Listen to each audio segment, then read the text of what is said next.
Hi guys, तो मैंने top 10 design patterns यहाँ पे मार्क किए हैं जो कि मेरे अकॉर्डिंग ये टॉप 10 है बिकॉज ये जावा स्प्रिंग बूट के पर्सपेक्टिव से काफ़ी यूज़ होते हैं और प्रोडक्शन एप्लीकेशंस में भी काफ़ी यूज़ होते हैं। तो टॉप 10 डिज़ाइन पैटर्न्स को हम डिस्कस करेंगे, 2 वीडियोस में डिवाइड करूँगा क्योंकि एक वीडियो काफ़ी लंबा चला जाएगा। तो इस वीडियो में हम abstract factory, builder, singleton, composite और डेकोरेटर, ये 5 पैटर्न को डिस्कस करेंगे ताकि हम क्रिएशनल और स्ट्रक्चरल को कवर कर पाएँ इस वीडियो में।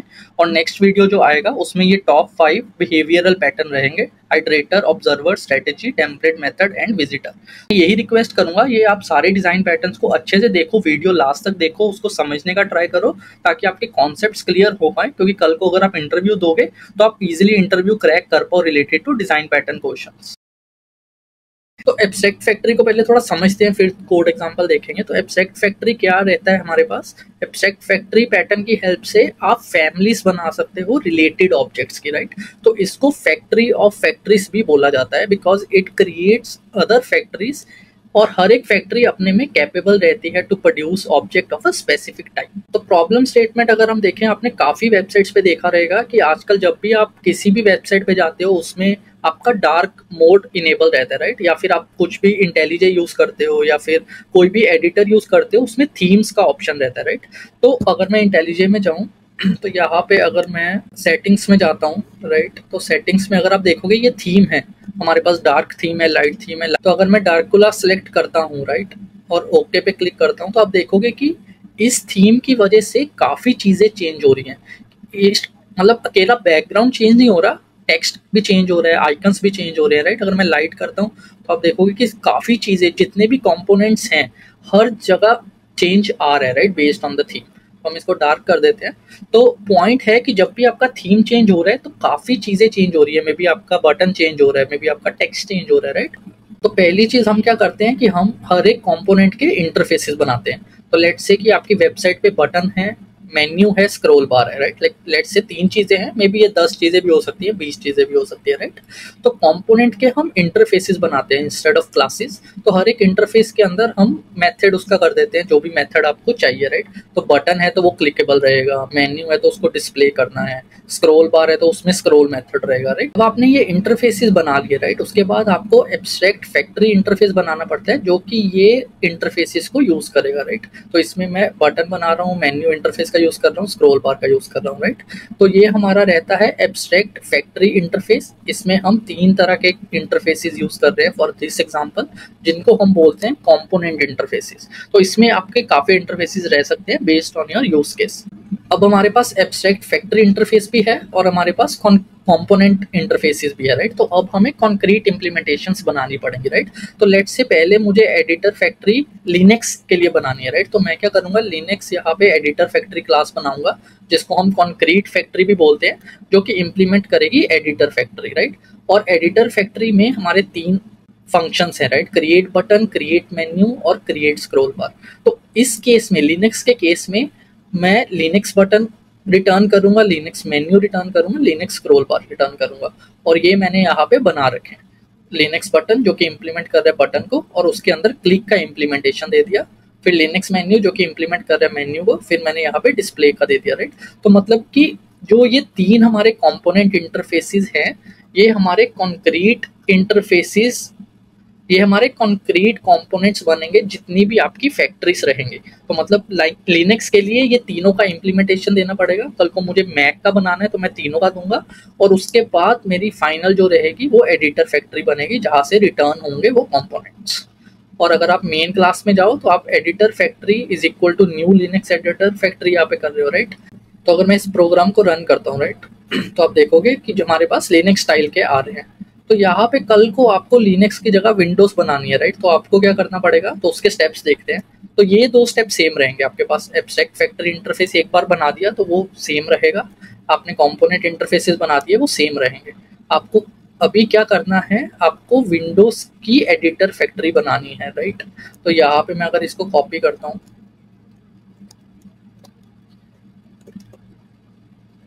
यहाँ पे मैं बोलता हूँ विंडोज एडिटर फैक्ट्री, राइट। और यहाँ पे मुझे अभी विंडो लिनक्स बटन नहीं, विंडोज बटन चाहिए।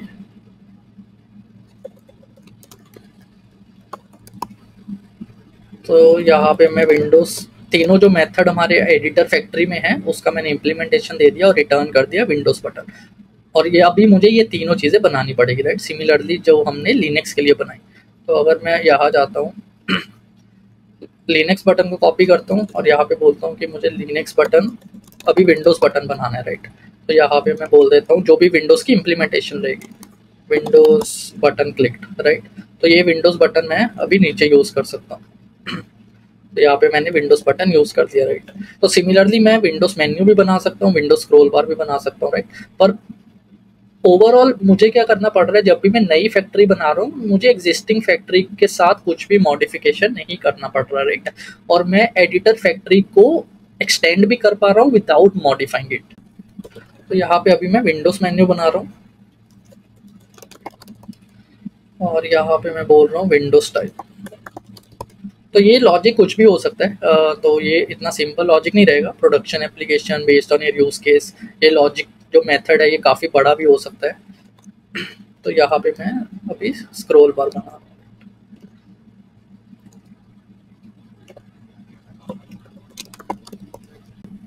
इसको स्क्रॉल करना पड़ेगा। तो जो सारे कंपोनेंट्स हैं हमारे वो विंडोज वाले जो क्लासेस है उससे आ रहे हैं, राइट। तो इस तरह से हम एब्स्ट्रैक्ट फैक्ट्री पैटर्न का यूज कर सकते हैं, कंपोनेंट इंटरफेसेस डिक्लेयर करके और एब्स्ट्रैक्ट फैक्ट्री इंटरफेस डिक्लेयर करके। उसके बाद हमें इन दोनों इंटरफेसेस की हम कॉन्क्रीट कंपोनेंट्स बना सकते हैं based on your factory. Like इस एग्जांपल पे लिनक्स के कॉन्क्रीट कंपोनेंट्स बनेंगे, विंडोज के कॉन्क्रीट कंपोनेंट्स बने, राइट। इसी तरह मैक के भी आप फ्यूचर में बना सकते हो। तो इस तरह से हम एब्स्ट्रैक्ट फैक्ट्री का यूज करते हैं। और इसमें बेनिफिट्स क्या हैं, सिंगल रिस्पॉन्सिबिलिटी प्रिंसिपल जो हमने सॉलिड प्रिंसिपल में देखा वो अचीव हो रहा है, ओपन क्लोज प्रिंसिपल अचीव हो रहा है। मतलब कि हमें एग्जिस्टिंग में कुछ भी मॉडिफाई नहीं करना पड़ रहा, पर हम एडिटर फैक्ट्री में और कॉन्क्रीट कंपोनेंट्स को ऐड कर सकते हैं, right, without modifying the existing one. उसके बाद कंसिस्टेंसी रहेगा अक्रॉस कंपोनेंट्स की। जो एडिटर फैक्ट्री है इसको अगर हम लिनक्स कॉन्क्रीट बनाते हैं उसको भी ये तीनों का इम्प्लीमेंटेशन देना पड़ेगा, विंडोज को भी देना पड़ेगा, मैक को भी देना पड़ेगा, राइट। तो एक कंसिस्टेंसी है, ऐसा नहीं है कि एक फैक्ट्री में चीज़ मिसिंग रहेगी और दूसरे में वो चीज़ अवेलेबल रहेगी। तो कंसिस्टेंसी हमारी आती है, पर लिमिटेशन क्या है, हमारी बहुत कॉम्प्लेक्सिटी बढ़ जाता है। तो यहाँ पे भी अगर आप देखोगे हमें कितने कॉन्क्रीट कंपोनेंट्स बनाने पड़ रहे हैं और उसके बाद हमें उनका इम्प्लीमेंटेशन देना पड़ रहा है, फिर कॉन्क्रीट फैक्ट्री का इम्प्लीमेंटेशन देना पड़ रहा है, राइट।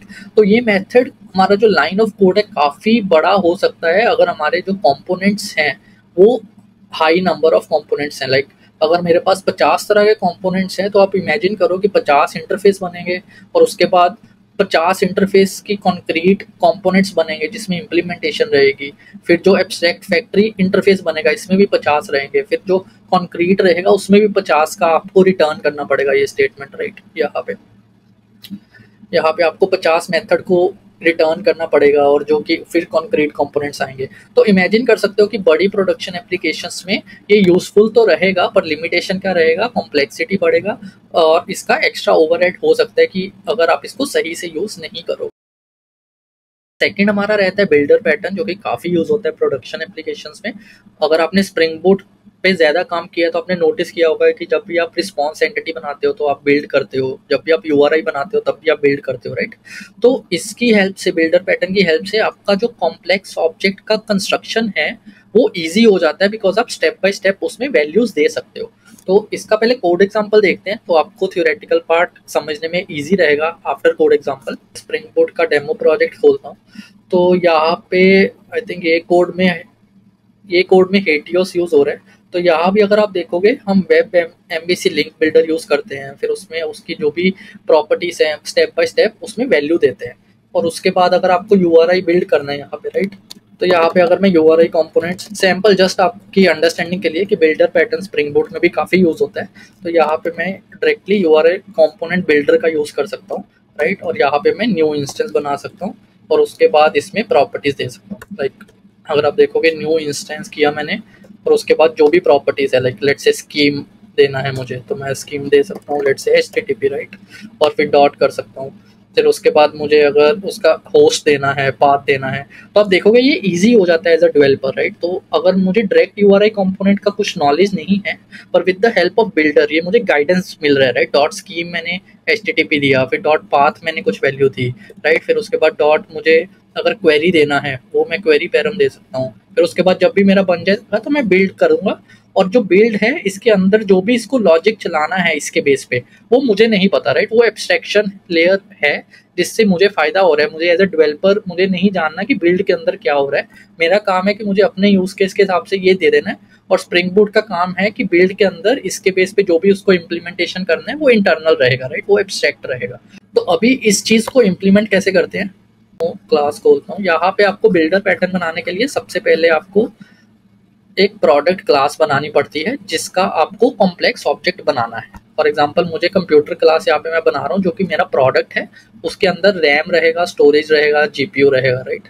उसके बाद यहाँ पे हमारे सेटर्स हैं, और यहाँ पे आप गेट स्पेक्स कर सकते हो जो कि गेटर्स की वैल्यू एक साथ लाके देगा, राइट।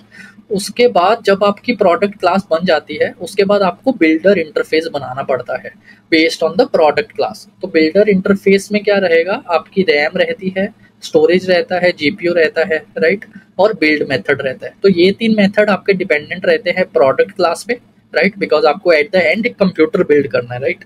तो कंप्यूटर बिल्ड करने के लिए आपको रैम चाहिए, यहाँ पे स्टोरेज चाहिए, जीपीयू चाहिए, और आपको बिल्ड मेथड चाहिए, राइट। तो ये बिल्ड मेथड जो है वो रिटर्न करेगा फुली कंस्ट्रक्टेड प्रोडक्ट, और इसके अंदर आपका सारा लॉजिक रहेगा। इसके अंदर आपको जो भी वैलिडेशन करना है, जो भी आपका लॉजिक चलाना है, डेटाबेस में क्वेरी मारना है, मतलब कि जो भी चीज़ आपको करना है वो एब्स्ट्रैक्ट रहेगा, और जो यूज़र है वो इनकी वैल्यू देगा, और बिल्ड आप उसका कर सकते हो जब आपके पास सारी वैल्यूज आ जाएंगे। अब इस इंटरफेस का, ये बिल्डर इंटरफेस है हमारा, राइट। तो इसका हमारा कॉन्क्रीट बिल्डर हमें बनाना पड़ेगा। लेट से मुझे एक गेमिंग कंप्यूटर बनाना है, तो मैं उसकी कॉन्क्रीट बिल्डर बनाऊंगा, क्लास बनाऊंगा, उसको इम्प्लीमेंट करूंगा, राइट। और इसके अंदर मैं एक कंप्यूटर बनाऊंगा जो कि हमारी प्रोडक्ट क्लास है। इसके अंदर मैंने सब कुछ सेट किया, सेटर्स की इम्प्लीमेंटेशन दे दी। फिर जो मेरी बिल्ड है, राइट, ये काफ़ी मेन है क्योंकि इसका नाम ही बिल्डर पैटर्न है, राइट। तो इसमें बिल्ड मेथड में ही सब कुछ हो रहा है। तो बिल्ड के अंदर आपको अगर कुछ वैलिडेशन करना है वो कर सकते हो, आपको कुछ डिफॉल्ट वैल्यू सेट करना है वो कर सकते हो, कुछ भी logic based on your use case आप बिल्ड मेथड में उसको डाल दें और यहाँ से रिटर्न कर दें कंप्यूटर, जो कि हमारी प्रोडक्ट क्लास है। तो इसका अगर मैं आपको डेमो दिखाऊं, यहाँ पे मैंने एक कंप्यूटर डायरेक्टर बनाया, ये ऑप्शनल है। इसमें मैं डमी वैल्यूज दे रहा हूँ कि इसमें मैं रैम कर रहा हूँ 16 GB, स्टोरेज कर रहा हूँ, जीपीयू कर रहा हूँ, और फिर बिल्ड कर दे रहा हूँ, राइट। और अगर अभी मैं इसको रन करूँ तो आप देखोगे जो भी हमने वैल्यूज दी है उससे हमारा जो कंप्यूटर है वो बन जा रहा है। पर अगर यहाँ पे मैं रैम नहीं देता, राइट, और यहाँ पे रैम मुझे नहीं, गलती से मैंने रैम यहाँ पे नहीं दी, अभी अगर मैं इसको रन करता हूँ तो आप देखोगे इसने एक्सेप्शन मारा, बिकॉज हमने बिल्ड मेथड पे चेक लगा रखा है कि अगर हमारे पास रैम नल आती है तो हमें इलीगल स्टेट एक्सेप्शन मारना है, राइट। तो इस तरह से आप लॉजिक लगा सकते हो कि आपका जो बिल्ड के लिए आपको रिक्वायर्ड है वो सब कुछ मिल पा रहा है या नहीं। अगर नहीं मिल पा रहा तो आप इलीगल स्टेट एक्सेप्शन मार सकते हो। तो सिमिलरली अगर यहाँ पे मैं जीपीयू नल आ रहा है तो यहाँ पे मैं डिफॉल्ट जीपीयू दे रहा हूँ, राइट। तो यहाँ पे मैं रैम अगर पास कर रहा हूँ पर मैं जीपीयू पास नहीं करता और फिर इसको रन करता हूँ तो आप देखोगे वो जो जीपीयू है वो मेरा इंटीग्रेटेड जीपीयू जो कि डिफॉल्ट जीपीयू दे रहा है और वो बिल्ड कर दे रहा है हमारा प्रोडक्ट। तो इस तरह से आप बिल्डर पैटर्न का यूज कर सकते हो। और स्पेसिफिकली इसमें आपको याद रखना है कि ये बिल्ड मेथड काफ़ी यूजफुल है। इसमें आपका सारा लॉजिकल इम्प्लीमेंटेशन जाता है और सारा अगर लॉजिक पास रहता है तो आपको आपकी प्रोडक्ट क्लास बिल्ड होके फाइनल प्रोडक्ट मिल जाता है। अगर हम यहाँ पे एग्जांपल देखें तो ये यूआरआई कंपोनेंट में क्या हो रहा है, स्कीम है, पाथ है, क्वेरी है। जब ये बिल्ड होगा, राइट, तो ये चेक करेगा कि कोई पैरामीटर मिसिंग तो नहीं है, राइट, कुछ और मिसिंग तो नहीं है। उसके बेस पे ये या तो मेरा सक्सेसफुल यूआरआई बन जाएगा या फिर फेलियर होगा, कुछ एक्सेप्शन आ जाएगा, राइट। तो बिल्डर पैटर्न हमारा काफ़ी यूज होता है कॉम्प्लेक्स ऑब्जेक्ट्स बनाने के लिए। तो इसमें बेनिफिट्स क्या है हमारे पास, फ्लेक्सिबल है, एक्सटेंसिबल है, स्टेप बाय स्टेप आप कंस्ट्रक्शन कर सकते हो, सिंगल रिस्पॉन्सिबिलिटी प्रिंसिपल भी इसमें हम अप्लाई कर रहे हैं, राइट। पर लिमिटेशन क्या है, कॉम्प्लेक्सिटी इससे भी बढ़ जाता है क्योंकि आपको मल्टीपल बिल्डर और प्रोडक्ट क्लासेस बनानी पड़ सकती है अगर आपका यूज केस थोड़ा कॉम्प्लेक्स है। थर्ड डिज़ाइन पैटर्न है जो कि इम्पॉर्टेंट है, सिंगलटन पैटर्न। तो कभी भी प्रोजेक्ट पे काम कर रहा है, प्रोडक्शन प्रोजेक्ट पे, तो आपको पता रहेगा कि ये काफ़ी यूज़ होता है जब आपको स्पेसिफिकली डेटाबेस कनेक्शन बनाना रहता है या फिर कॉन्फ़िगरेशन मैनेजर करना पड़ता है, राइट। तो सिंगलटन पैटर्न का मतलब नाम से ही क्लियर है कि जो इंश्योर करे कि आपकी क्लास के पास एक ही इंस्टेंस है और ग्लोबली पूरे प्रोजेक्ट में, राइट, अगर किसी को एक्सेस करना है तो वो इंस्टेंस एक्सेस कर सकता है instead of repeatedly duplicate instance बनाने के।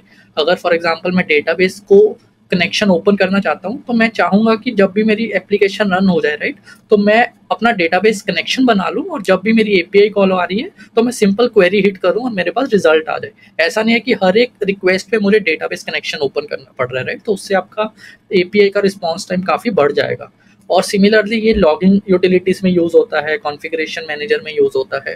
और प्रॉब्लम स्टेटमेंट इसकी काफ़ी सिंपल है और क्लियर है, राइट। आपको ग्लोबल एक्सेस पॉइंट चाहिए और आपको इंश्योर करना है सिर्फ आपकी एक ही इंस्टेंस रहे पूरे एप्लीकेशन में। कल हम कोड एग्जांपल देखते हैं पहले, फिर इसके चैलेंजेस देखेंगे थोड़े। क्लास बनाने के लिए, राइट, जो कि काफ़ी फेमस इंटरव्यू क्वेश्चन है कि इंटरव्यूअर आपको पूछ सकता है कि मुझे सिंगलटन क्लास बनाने के लिए क्या करना पड़ेगा, राइट। तो उसके लिए आपको पहले स्टैटिक वेरिएबल बनाना पड़ता है जिसमें आपका single instance of class hold रहेगा। मतलब कि जो भी आपके इंस्टेंस ग्लोबली एक्सेस होंगे वो ये सिंगलटन स्टैटिक वेरिएबल में रहेंगे, राइट। उसके बाद आपका कंस्ट्रक्टर प्राइवेट होना चाहिए क्योंकि आप नहीं चाहते कि कोई भी आउटसाइड ऑफ दिस क्लास आपका जो इंस्टेंशिएशन है वो हो पाए। तो उसके लिए आपका कंस्ट्रक्टर प्राइवेट आप बना सकते हो, बनाना ही पड़ेगा मतलब। उसके बाद आपका जो स्टैटिक मेथड है वो आप यहाँ बना सकते हो और इस स्टैटिक मेथड के अंदर ये स्टैटिक जो वेरिएबल है वो रिटर्न होगा, राइट। तो स्टैटिक मेथड जो है हम सिंपली कॉल कर सकते हैं like singleton dot get instance, right. उसके लिए हमें इंस्टेंशिएट करने की जरूरत नहीं पड़ती क्लास को, तो इसीलिए स्टैटिक मेथड बनाना पड़ेगा। और इस पे आप चेक लगा सकते हो कि अगर इंस्टेंस नल है तो सिंगलटन बना दो, अगर नहीं है तो सिंपल जो इंस्टेंस है वो रिटर्न कर दो, राइट। तो इसको हम बोलते हैं लेजी इंस्टेंशिएशन। मतलब कि जब तक पहली रिक्वेस्ट नहीं आएगी तब तक आपका इंस्टेंस नहीं बनेगा। तो ये तीन चीज़ों की हेल्प से आप कोई भी क्लास को सिंगलटन क्लास में कन्वर्ट कर सकते हो और आपका मेन मेथड कुछ इस तरह दिखेगा। आपको यहाँ पे singleton is equal to new singleton करने की जरूरत नहीं है, राइट। आप simple singleton dot get instance करिए। गेट इंस्टेंस आपका स्टैटिक मेथड है और ये जो रिटर्न कर रहे हैं सिंगलटन कर रहे हैं, और सिंगलटन आपका स्टैटिक वेरिएबल है, राइट। और आपका कंस्ट्रक्टर प्राइवेट है।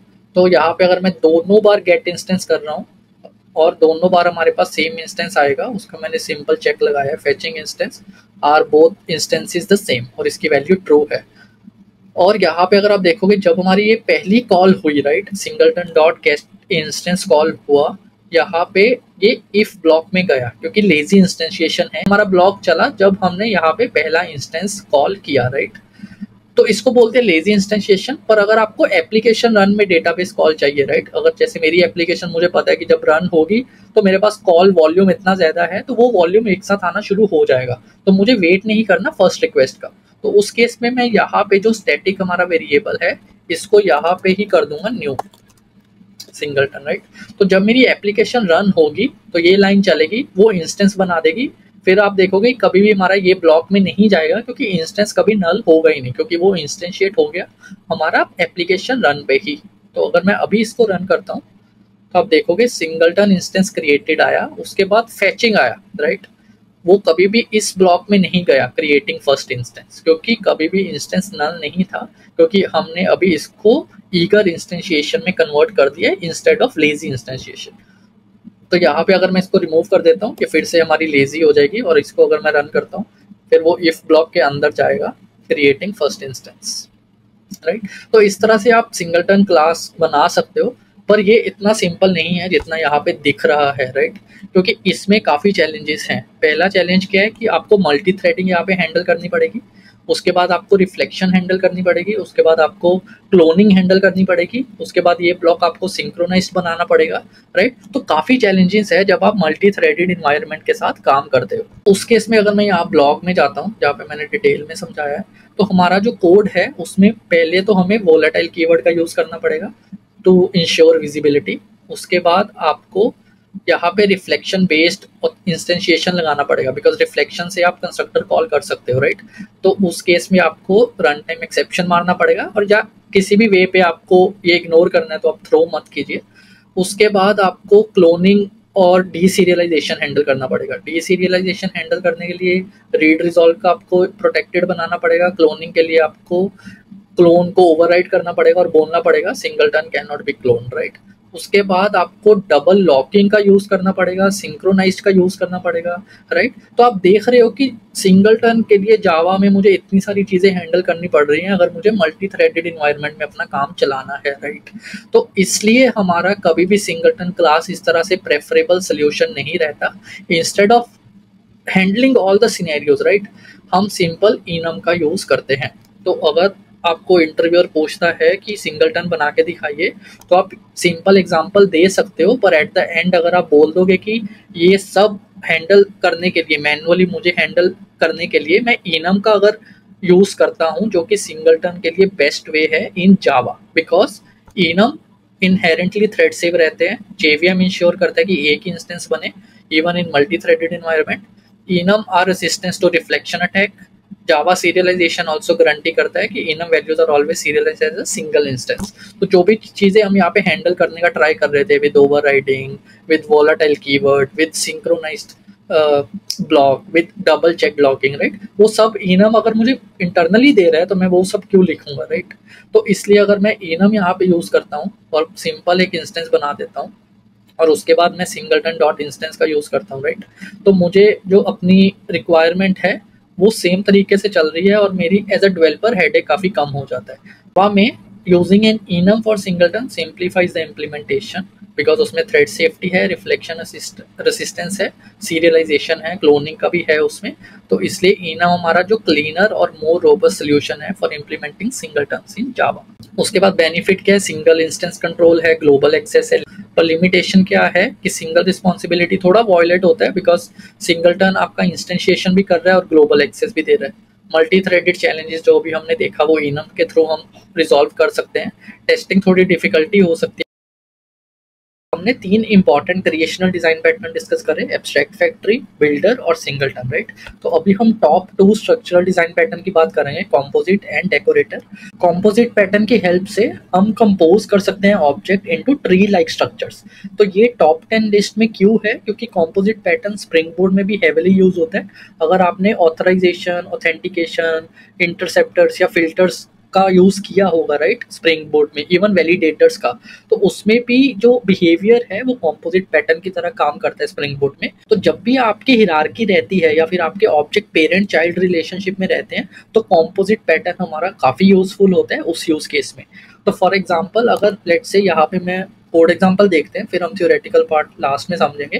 तो लेट्स से कि मुझे ऑर्गेनाइजेशन कंपोनेंट एक बनाना है, लाइक ऑर्गेनाइजेशंस में डिफरेंट डिपार्टमेंट्स रहते हैं, राइट, इंजीनियरिंग डिपार्टमेंट है, मार्केटिंग रह सकता है, एचआर डिपार्टमेंट है, और हर एक डिपार्टमेंट के अंदर हमारे एम्प्लॉयज रहेंगे, right.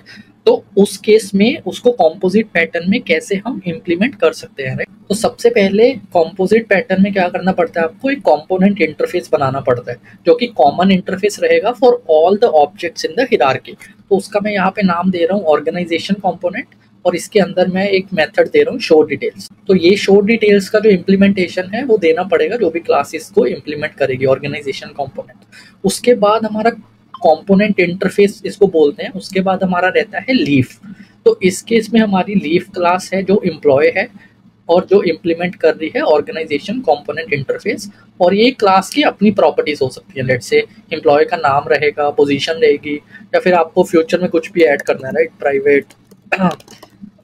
Private string salary for example, right. तो यहाँ पे इसको डबल भी कर सकते हैं।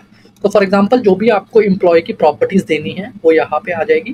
फिर उसके बाद कंस्ट्रक्टर पे आप उसको ऐड कर सकते हो, फॉर एग्जांपल नेम, पोजीशन, यहाँ पे मैं डबल दे के, राइट, यहाँ पे सैलरी दे सकता हूँ मैं, और this dot salary is equal to salary कर दूँ। तो इस केस में हमारा क्या रहेगा, जो डिटेल्स है यहाँ पे, क्योंकि ये वाला जो लीफ क्लास है ये इम्प्लीमेंट कर रही है ये इंटरफेस, राइट, ऑर्गेनाइजेशन कंपोनेंट, और इसमें शो डिटेल्स मेथड का आपको इम्प्लीमेंटेशन देना पड़ेगा। तो यहाँ पे मैं प्रिंट कर रहा हूँ एम्प्लॉय का नाम, पोजीशन, और यहाँ पे मैं इसका सैलरी भी ऐड कर देता हूँ, राइट। तो इस तरह से हमारी लीफ क्लास बन गई, राइट। एम्प्लॉय हमारी लीफ है जो कि इम्प्लीमेंट कर रही है ये इंटरफेस, और यहाँ पे एम्प्लॉयज़ की प्रॉपर्टीज़ है, कंस्ट्रक्टर है, और हमने शो डिटेल्स में तीनों प्रॉपर्टीज़ यहाँ पे ऐड कर दी। इन अ सिमिलर वे जो कॉम्पोजिट रहेगा, राइट, कॉम्पोजिट मतलब कि एक डिपार्टमेंट फॉर एग्जांपल हमारे केस में, तो वो भी सेम ऑर्गेनाइजेशन कंपोनेंट को इम्प्लीमेंट करेगा और रिप्रेजेंट करेगा composite object containing other components, right. अभी हमने लीफ क्लास बनाई, अब इसके बाद हम बनाते हैं कॉम्पोजिट, जो कि रिप्रेजेंट करेगा डिपार्टमेंट हमारे केस में, और ये भी सेम इंटरफेस को इम्प्लीमेंट करेगा।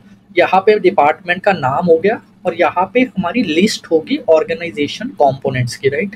तो इसमें हमारे मल्टीपल एम्प्लॉयज रह सकते हैं। अगर कल को हमारा कुछ नया लीफ ऐड होता है, राइट, लाइक कॉन्ट्रैक्टर्स ऐड होते हैं, तो वो भी इसमें आ सकते हैं, राइट। तो डिपार्टमेंट के अंदर हमारी लिस्ट रहती है हमेशा ऑर्गेनाइजेशन कंपोनेंट की, क्योंकि कल को हमारा नया लीफ ऐड होगा तो हमें इस क्लास में चेंज नहीं करना पड़ेगा। क्योंकि अगर मैं यहाँ पे लिस्ट ऑफ एम्प्लॉय देता हूँ, राइट, तो कल को अगर कोई और नया लीफ ऐड होगा तो मुझे यहाँ पे आके फिर से चेंज करना पड़ेगा, राइट। तो वो सब अवॉइड करने के लिए ही हम डिजाइन पैटर्न्स का यूज कर रहे हैं। तो उस केस में हमारा लिस्ट ऑफ ऑर्गेनाइजेशन कंपोनेंट है, जो कि इंटरफेस है। कल को कोई और क्लास इस इंटरफेस को इम्प्लीमेंट करेगी, वो भी ऑटोमेटिकली हम डिपार्टमेंट में ऐड कर सकते हैं। यहाँ पे डिपार्टमेंट की प्रॉपर्टीज आप दे सकते हो, यहाँ पे मैंने नेम दी है, और भी प्रॉपर्टीज जैसे डिपार्टमेंट का हेड कौन है, डिपार्टमेंट का रेवेन्यू कितना है, राइट, वो सब भी आप यहाँ पे दे सकते हो।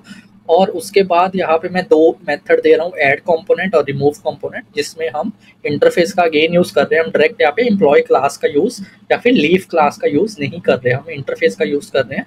और उसके बाद शो डिटेल्स में लूप घुमा रहे हैं, और वहाँ पे जितने भी आपने कंपोनेंट ऐड करे हैं वो यहाँ पे शो डिटेल्स वहाँ पे कॉल हो जाएगा, राइट, उसका।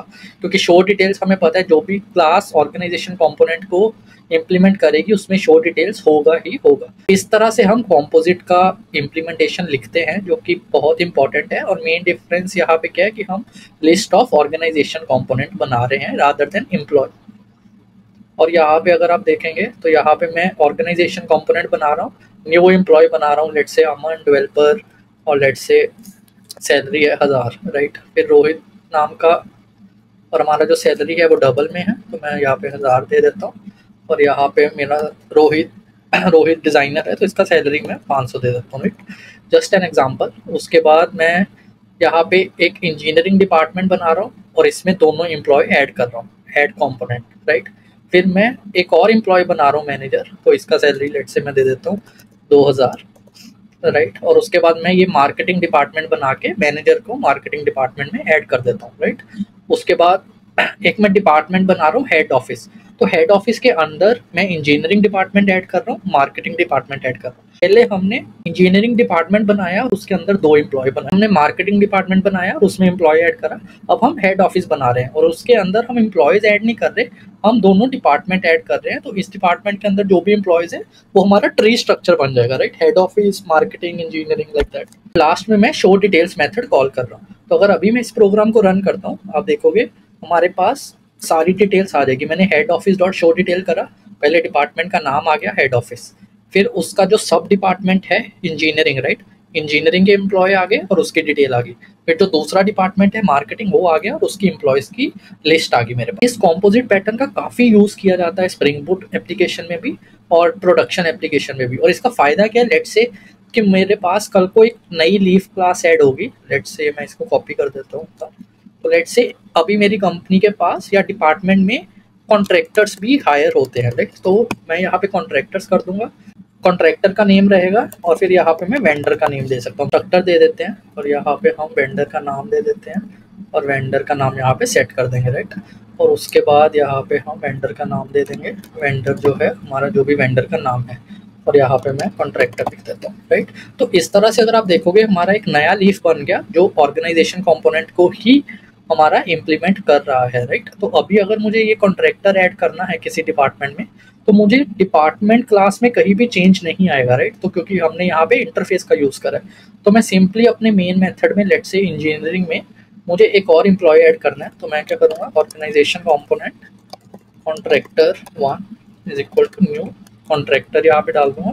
लेट्स से इसका नाम रख देते हैं यश, और यहाँ पे लेट्स से वेंडर का नाम रख देते हैं for example Infosys, right.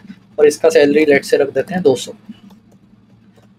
Right. तो इस तरह से अभी ये कॉन्ट्रैक्टर को मैं इंजीनियरिंग डिपार्टमेंट में ऐड कर दूंगा without any code changes in department और ऑर्गेनाइजेशन कंपोनेंट, राइट। तो यहाँ पे मैं सिंपली बोलूँगा इंजीनियरिंग में ये कॉन्ट्रैक्टर ऐड कर दो, और मैं ये प्रोग्राम रन करूँगा। और यहाँ हियरार्की में हमारे पास आ जाएगा कि डिपार्टमेंट है हेड ऑफिस, उसके नीचे है इंजीनियरिंग, इंजीनियरिंग में हमारे 2 एम्प्लॉय है और एक कॉन्ट्रैक्टर है जो कि इन्फोसिस से है, फिर दूसरा डिपार्टमेंट है मार्केटिंग और उसके अंदर एम्प्लॉयज़ ये है, राइट। तो इसका मतलब आप लॉजिक समझो कि जो लीव क्लास हमने बनाई, राइट, वो कल को कुछ भी लीव हो सकती है, मे बी सब डिपार्टमेंट हो सकता है, या फिर एम्प्लॉय है, कॉन्ट्रैक्टर है, उसके बाद सब कॉन्ट्रैक्टर्स भी हो सकते हैं। तो उस केस में हमारा कॉम्पोजिट पैटर्न काफ़ी काम आता है, जहाँ भी हमारे पेरेंट चाइल्ड रिलेशनशिप्स रहते हैं। और इसका जो बेनिफिट है, ओपन क्लोज प्रिंसिपल जो अभी हमने देखा कि जब हमने कॉन्ट्रैक्टर ऐड करा, हमने कोई भी एग्जिस्टिंग कोड को नहीं छेड़ा, सिर्फ हमने क्लास ऐड करी जो कि इम्प्लीमेंट करेगी इंटरफेस, और हम फिर मेन में कॉन्ट्रैक्टर का यूज़ कर सकते हैं। क्लाइंट कोड सिंप्लीफाई हो जाता है, हायरार्की है हमारी वो स्ट्रक्चरल वाइज वो काफ़ी सही हो जाती है और सिंप्लीफाई हो जाती है। और लिमिटेशन क्या है, जैसे जैसे आपका हायरार्की का साइज बढ़ता है, राइट, तो उस केस में जब भी हमें फेच करना पड़ता है कुछ भी चीज़, उसमें थोड़ा टाइम लग सकता है, मतलब कि वो कंप्यूटेशनली हैवी हो सकती है और हार्डर टू डिबग हो सकती है। Second important structural design pattern है डेकोरेटर पैटर्न। अगर आप जावा स्प्रिंग बोर्ड के पर्सपेक्टिव से देखोगे, क्योंकि अगर आपने कभी भी एओपी यूज करा होगा तो एओपी एक तरह से इम्प्लीमेंटेशन या फिर एक्सटेंशन है डेकोरेटर पैटर्न का, क्योंकि उसमें आप बिफोर एडवाइस, आफ्टर एडवाइस तरह से आप एडिशनल फंक्शनैलिटी देते हो एओपी में, राइट, कि बिफोर है तो ये यूज करो, आफ्टर है तो एडिशनल फंक्शनैलिटी करो। तो एओपी अगर आप अच्छे से डीप में पढ़ोगे तो आप थोड़ा रिलेट कर पाओगे कि वो एक्सटेंशन है या फिर इम्प्लीमेंटेशन है डेकोरेटर पैटर्न का। और डेकोरेटर पैटर्न में क्या रहता है कि हम एडिशनल फंक्शनैलिटी दे सकते हैं बिफोर और after delegating task to the original object. मतलब एक ओरिजिनल ऑब्जेक्ट है, उसके ऊपर अगर आपको कुछ एडिशनल काम करना है तो वो आप कर सकते हो, उसके बाद ओरिजिनल ऑब्जेक्ट को आप रिटर्न कर सकते हो। तो इसका कोड एग्जांपल पहले समझते हैं, तभी आपको थोड़ा थ्योरेटिकल लिंक हो पाएगा। तो यहाँ पे मैं पहले आपको मेन मेथड दिखाता हूँ। तो लेट्स से कि मेरे पास एक डेटा सोर्स है जो कि फाइल डेटा सोर्स है data.txt, राइट। तो मैं data.txt में पहली चीज क्या करूंगा, मैं कुछ भी राइट करूंगा, राइट। तो यहाँ पे मेरे पास है राइट डेटा, तो लेट्स से यहाँ पे मैंने दे दिया टेस्ट डेटा, राइट। और उसके बाद फिर मैं रीड डेटा करूंगा। तो मेरा जो फाइल डेटा सोर्स है उसमें मेरे दो इंपॉर्टेंट मेथड है, राइट डेटा और रीड डेटा। तो अगर मैं यहाँ पे इसको चलाता हूँ तो आप देखोगे कि मेरा डेटा जो है वो राइट हो रहा है, फिर मेरा डेटा रीड हो रहा है, जस्ट अ डमी इम्प्लीमेंटेशन। तो अभी आपकी रिक्वायरमेंट क्या है कि आपको राइट करने से पहले लेट्स से आपको डेटा को इनक्रिप्ट करना है, ठीक है। तो उसके लिए या तो आप करोगे कि अलग से एक इंक्रिप्शन मेथड बनाओगे, या फिर आप सेम फाइल डेटा सोर्स में चेंज करोगे, या फिर नया मेथड बनाओगे, राइट। पर काफी टाइम ऐसा होता है कि आपको इंक्रिप्शन करना है कुछ सिनेरियो में इंक्रिप्शन नहीं करना। तो उस केस में आप या तो कोई फ्लैग पास करोगे, राइट। तो उससे अच्छा वो सब लेगेसी कोड लिखने से अच्छा हमारा डेकोरेटर पैटर्न का यूज किया जाता है। तो यहाँ पे अगर मैं डेटा सोर्स लेता हूँ और यहाँ पे मैंने एक इंक्रिप्शन, लेट्स से इंक्रिप्शन किया, और यहाँ पे मेरे पास एक इंक्रिप्शन डेकोरेटर बना है, राइट, फॉर एग्जाम्पल। तो इसका सोर्स कोड मैं समझाऊंगा, पर आप पहले यूज केस समझने का ट्राई करो कि मुझे राइट डेटा रीड डेटा करने से पहले डेटा को इनक्रिप्ट करना है, राइट। तो मतलब एडिशनल फंक्शनैलिटी करना है आपको ओरिजिनल ऑब्जेक्ट के ऊपर, राइट। तो ये तो हो गया हमारा सिंपल सिनेरियो, आपने डेटा राइट किया, आपने डेटा रीड करा, तो अब आपको डेटा इनक्रिप्ट करना है। तो उस केस में मैं क्या करूंगा, मैं इंक्रिप्शन डेकोरेटर का यूज करूंगा और उसके अंदर मैं ओरिजिनल ऑब्जेक्ट को भेजूंगा। तो फाइल डेटा सोर्स को मैंने ओरिजिनल ऑब्जेक्ट को यहाँ पे भेजा, और फिर मैं इंक्रिप्शन के अंदर राइट डेटा करूंगा, लेट्स से टेस्ट डेटा, और फिर मैं इंक्रिप्शन डॉट रीड डेटा कर लूंगा, राइट। तो अगर मैं इसको अभी कमेंट कर दूं तो ये हमारा है ओरिजिनल ऑब्जेक्ट, राइट। तो ओरिजिनल ऑब्जेक्ट के ऊपर मैंने राइट रीड किया, पर अभी मुझे इंक्रिप्शन ऐड करना है, राइट, एडिशनल फंक्शनैलिटी ऐड करना है। तो अभी जब मैं इसको रन करूंगा तो आप देखोगे कि जब इंक्रिप्शन डॉट राइट डेटा चला तो वो डेटा इंक्रिप्टेड हुआ, और जब रीड डेटा आया तो उसने उसको डिक्रिप्ट करके डेटा दिखा दिया। तो ये काम था हमारा इंक्रिप्शन डेकोरेटर का, जिसने सिर्फ इंक्रिप्शन वाला काम करा और उसके बाद उसने राइट और रीड डेटा यूज करा। अभी ऐसे ही हो सकता है कि आपको कंप्रेशन भी करना है, फॉर एग्जांपल, राइट। तो उस केस में क्या करोगे आप, डेटा सोर्स, मैंने एक और डेकोरेटर बनाया है यहाँ पे, डेटा सोर्स कंप्रेशन। तो उस केस में आप कर सकते हो कंप्रेशन डेटा,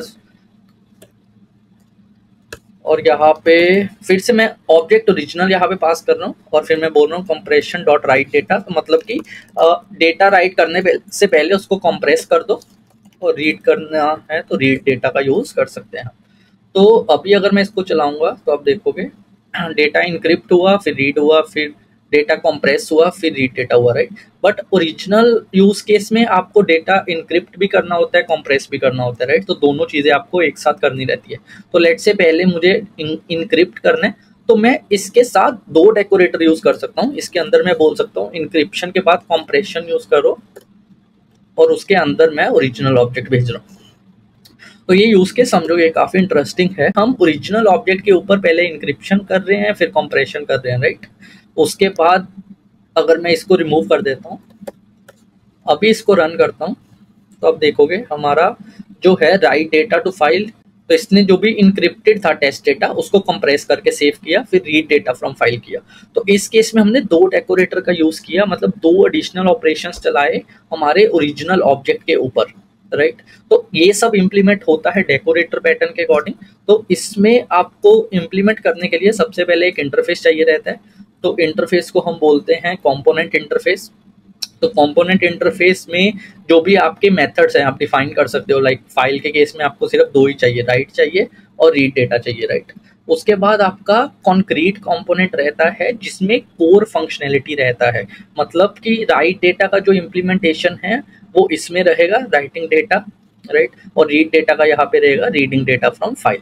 तो आपका ये रहता है कॉन्क्रीट कंपोनेंट।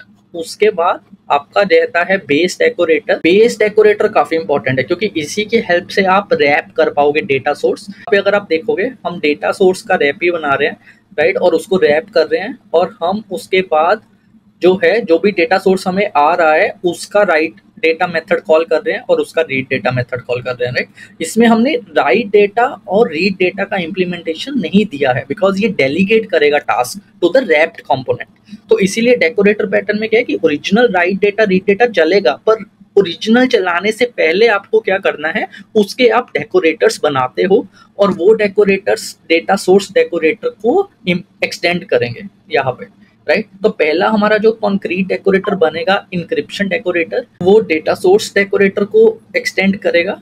उसके बाद इसके अंदर अगर आप देखोगे इसमें हम सुपर डॉट राइट डेटा कर रहे हैं। यहाँ पे हमने राइट डेटा की फंक्शनैलिटी नहीं लिखी बिकॉज इंक्रिप्शन डेकोरेटर का काम है कि इंक्रिप्ट करना डेटा, राइट। इसका काम राइट डेटा नहीं है, वो राइट डेटा जो करेगा सुपर डॉट राइट डेटा करेगा। सुपर डॉट राइट डेटा जो है वो जो भी हमारा डेटा सोर्स है वहां से करेगा, राइट। तो आप पैटर्न को समझो कि हम जो इंक्रिप्शन डेकोरेटर पैटर्न यूज कर रहे हैं उसका काम सिर्फ इंक्रिप्ट करना है, उसका काम इंक्रिप्ट करना है।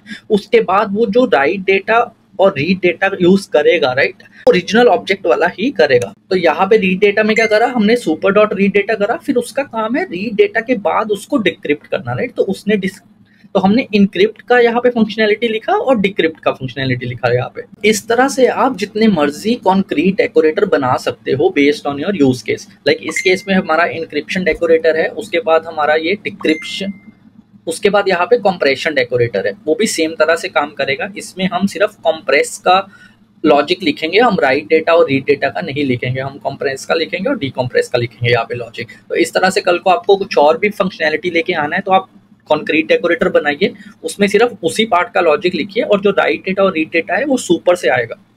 इस तरह से यहाँ पे हम मल्टीपल डेकोरेटर्स का भी यूज कर सकते हैं और सिंगल डेकोरेटर का भी यूज कर सकते हैं, या फिर कोई भी डेकोरेटर का अगर यूज नहीं करना वो भी हम कर सकते हैं with the help of decorator pattern. तो यहाँ पे हमारा जो बेनिफिट है, एक तो हमारा ऑब्जेक्ट एक्सटेंशन काफी इजी हो जाता है। जैसे हमने इंक्रिप्शन बनाया, कल को हमने कंप्रेशन बनाया, उसके बाद कल को आपको उसको और भी सिक्योर करना है तो आप कुछ और भी बना सकते हो उसका, राइट। फिर आप अगर उसको जेसन में कन्वर्ट करना है, कन्वर्जन का एक एक्सटेंशन बना सकते हो, राइट। तो इस तरह से आप न्यू बिहेवियर ऐड कर सकते हो विदाउट मॉडिफाइंग एग्जिस्टिंग कोड।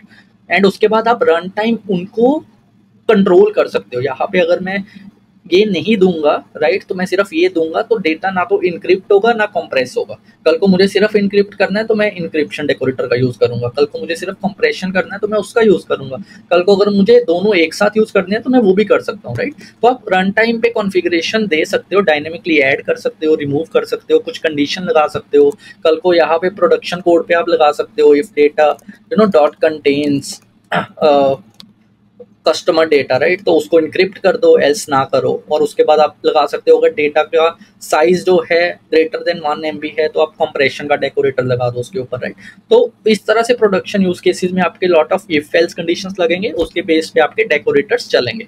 उसके बाद सिंगल रिस्पॉन्सिबिलिटी प्रिंसिपल कि इंक्रिप्शन डेकोरेटर का काम है सिर्फ इनक्रिप्ट और डिक्रिप्ट करना, इसका काम राइट और रीड डेटा का इंप्लीमेंटेशन नहीं देना है, राइट। सिमिलरली जो कंप्रेशन डेकोरेटर है उसका काम है कंप्रेस करना और डिकम्प्रेस करना, राइट। तो सिंगल रिस्पॉन्सिबिलिटी प्रिंसिपल है, पर लिमिटेशन भी इसमें काफ़ी रहती है। लिमिटेशन एक तो लार्ज नंबर ऑफ डेकोरेटर्स बन सकता है जिसकी वजह से थोड़ा कोड कॉम्प्लेक्स हो जाता है आपका, और एक बार जब आप कोई भी डेकोरेटर बना लेते हो, राइट, तो उसको रिमूव करना ट्रिकी होता है, वो देखना पड़ता है वो कहाँ कहाँ यूज हो रहा है और उसको कैसे रिप्लेस करना है। और उसके बाद order dependent wrapping, right, order dependent wrapping को थोड़ा समझते हैं। तो यहाँ पे अगर मैं इंक्रिप्शन और कंप्रेशन को कर देता हूँ, न्यू कंप्रेशन पहले मैं करता हूँ फॉर एग्जाम्पल, राइट, और उसके बाद यहाँ पे इंक्रिप्शन करता हूँ। तो अभी अगर मैं कोड को चलाता हूँ तो आप देखोगे कि पहले, और इसका मैं एक कॉपी बना लेता हूँ एक बार तो थोड़ा समझने में इजी रहेगा। तो यहाँ पे मैं ऑर्डर चेंज कर देता हूँ, पे इंक्रिप्शन मान करना पड़ेगा। तो यहाँ पे जब मैंने इंक्रिप्शन मान करा तो आप देखोगे कि ऑर्डर चेंज हो जाता है, राइट। तो लिमिटेशन क्या है कि डेवलपर को नॉलेज होना चाहिए कि किस ऑर्डर में डेकोरेटर को आपको अप्लाई करना है, डायरेक्टली आपका रिजल्ट को इम्पैक्ट करेगा। So if you found this video helpful, don't forget to like, subscribe and hit that bell icon for more programming content.